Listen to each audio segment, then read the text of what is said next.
Hello everyone, welcome back to the Zach GP channel, and this is your post FP2 final thoughts before the deadline for the Imola Grand Prix. Now, as per usual, if you haven't seen one of these videos, I do. Basically, I use all the information that we now know after the first two practice sessions on the Friday, and I now give you the best team selections and the best strategies to use for Imola. And I try to be as concise and to the point as possible to give you hard and fast information for everything you need to know. And that is also why whenever you see my face, you will also see these tables below, which you can get on F1 Fantasy Tools, which is every single points every driver needs to gain or lose budget in F1 Fantasy for all of the brackets. And so I'm going to go over to my list of drivers and constructors you should use straight away. And as per usual, if I do not mention a name, do not bring them into your team. So straight away with the A-tier drivers, there's one big name that stands out, and that's Oscar Piastri, the only A-tier driver who doesn't actually need positive points to go up the max 0.3 million this Grand Prix weekend. And then the only other A-tier driver you could look at would be Lando Norris. However, this would very much be the case of if you don't have a lot of budget and you're still using a McLaren Williams sort of build, and then you could potentially afford someone like Lando Norris. However, if you have a lot of budget and you're using the McLaren Mercedes builds, then Piastri would be the way to go. Then over to the B-tier drivers, and you have the likes of Colapinto at the minimum threshold, doesn't have a DNF to his name, 100% is the most must-have driver in your teams this Grand Prix weekend. Then you have Lance Stroll,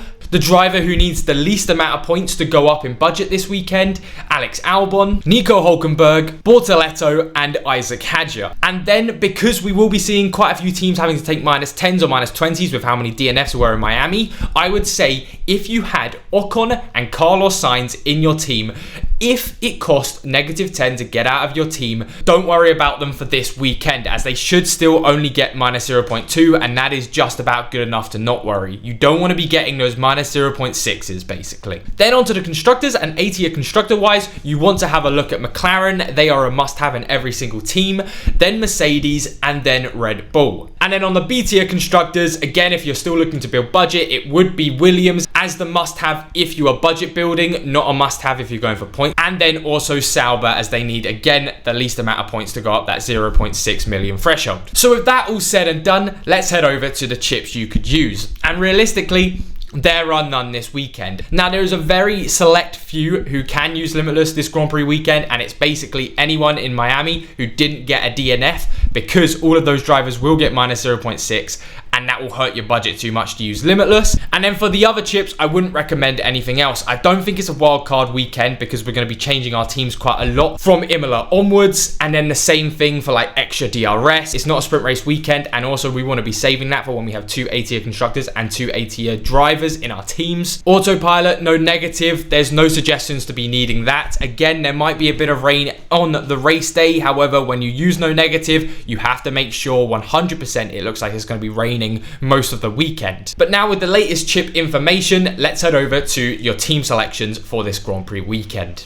Now, heading into the first team that you should be looking at in Imola, it very much is what we've been talking about basically this whole season now, and it is the Piastri McLaren Mercedes builds. Now, I know Antonelli didn't look too good in FP2. However, I'd be very surprised if he was 18th in qualifying, and realistically it looks quite a toss-up with the constructors. So I think Mercedes is the safe bet for that second A-tier constructor. However, I'll start with the big budget Piastri McLaren Mercedes team, and then I'll tell you all the variations from there. And we start off with Piastri, Stroll, Albon, Hadjar, Colapinto, McLaren, and Mercedes. Now, this will set you back 112.8 million, but this is the dream team this weekend. If you can afford that, I 100% recommend getting to it by all means necessary, as you literally have the best of the B-tier drivers, the best of the A-tier drivers, and the best constructors possible. However, for a lot of people, that's going to be too much. Now, the first thing you could do is Albon right down to Bortoleto, and a lot of people could use this at 104.5 million. Bortoleto is not going to go up in value. However, at a race like this, not having any budget movement from a B-tier driver might be the play, as it looks like we're going to get more -0.2s from a lot of people. And then also, I prefer getting rid of Albon, because I still think at a track that's hard to overtake, it's better to just go with someone like Stroll, who needs less points to get to that 0.2 million. However, if you wanted to get rid of Lance Stroll down to Bortoleto, that would cost 107.6 million, and it would still be a very good team. But those three variations are realistically what I would be aiming for. Anything else, it's quite a struggle. I know you could use Nico Hülkenberg.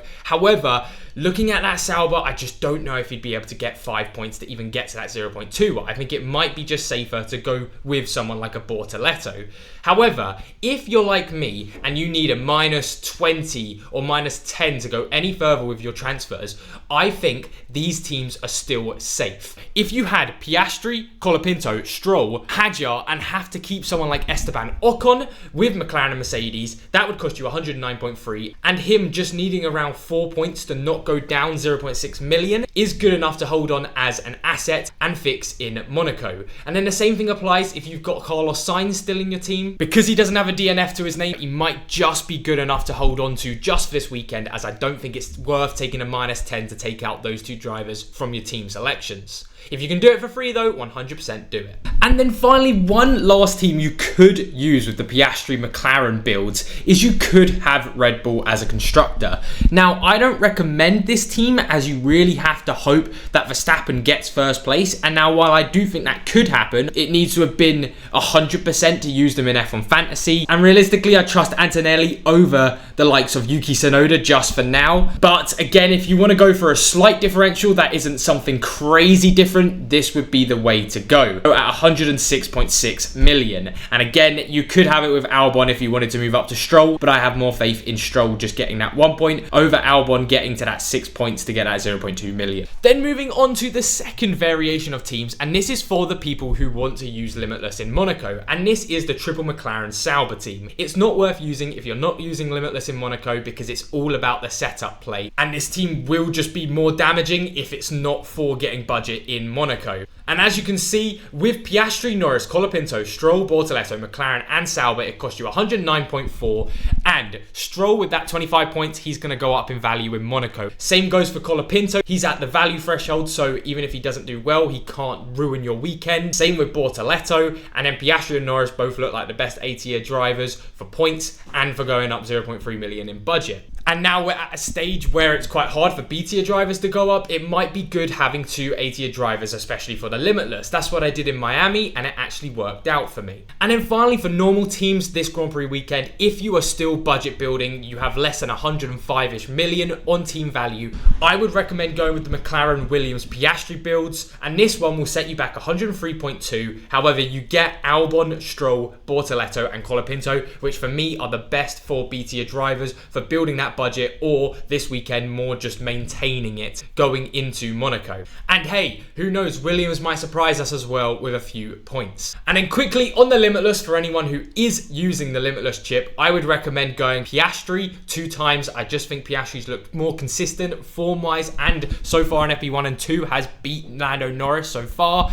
With Lando Norris, Verstappen, Leclerc, Russell, a bit of everything, as those three look pretty close between each other with McLaren and Mercedes. But that is it, everyone. Thank you all so much for watching this video. As always, I will be doing a deadline live stream over on the FanAmp channel an hour before the qualifying deadline if you want to get my final thoughts after FP3 and just before those deadlines drop, as sometimes, like in Miami, that last hour can get quite hectic and things can change. Join our fantasy league over on the featured league, the Fantasy Formula. We've got over 60,000 people in it right now, which is absolutely incredible. And as always, comment down below if you have any questions related to your teams, and I will get to all of you and answer all your questions, as I'm here to help all of you and I'm here to make sure everything goes well for your F1 Fantasy teams. But as always, make sure to enjoy the weekend, and hey, especially for boring races, looking at something like F1 Fantasy can really make it a lot more interesting than it was. But anyway, I'll see you all tomorrow for my deadline live stream. Take care, everyone, and have a good weekend.